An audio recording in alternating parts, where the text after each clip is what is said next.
growth, of course, spins off into many other issues. Corona has a very high student-to-teacher ratio. Some communities require the school district to enter into contracts with home builders to make certain there will be the construction of adequate schooling if needed. Should Corona do this, and should growth be controlled when it is clear that new housing will have a negative impact on the area schools? Eugene?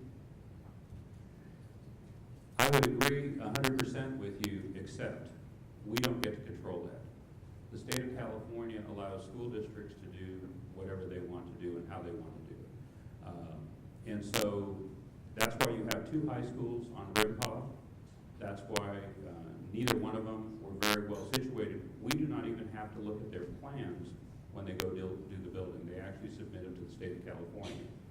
So the school district sets a fee per house, and that is what the developer pays. Now, some developers have worked, as in Eagle Glen, to build a school along with the development, but most developments are not that big.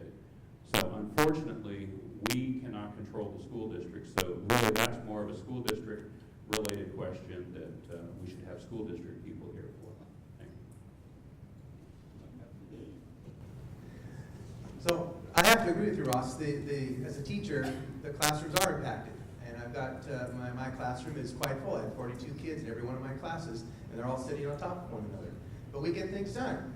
And so as we go forward as a city council, it's important, again, here comes this word, team. It's important to build a team that can work with the school board members, that we can then negotiate back and forth and find out what do we need to do to properly plan in our city. I don't think it's a fact that they aren't going to listen to us. And I think it's one of those things that we need to bring back one of the committees that have been closed down in the city of Corona, where we used to have a schools committee to where the school district management and the city management would sit down and they could converse back and forth. And I think that's one thing that's important that we bring back. There needs to be discussion and collaboration between our city council and our school board and both teams that are working together so that we can solve this issue. Thank you very much.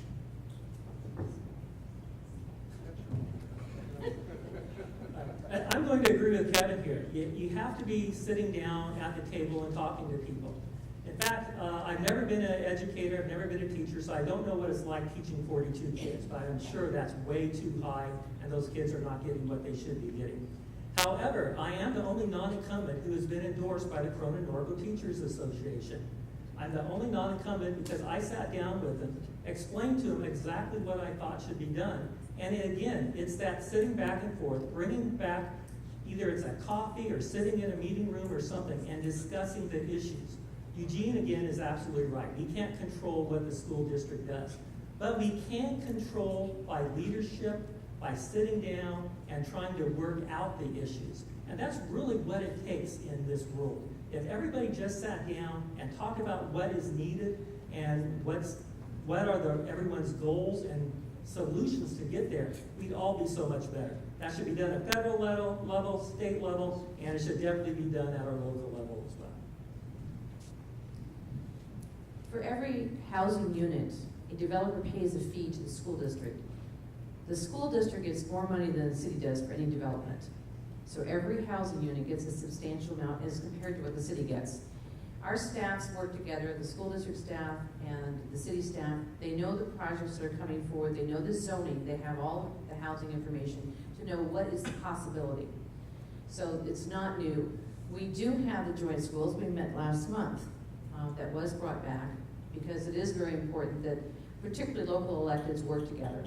And we do address those issues, but we have no say. We can just say, this is what we recommend. If they want to work with us, great.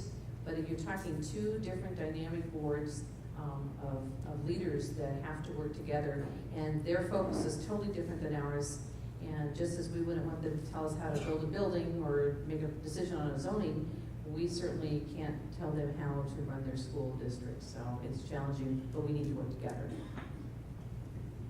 Everyone's correct on that. We need to work together.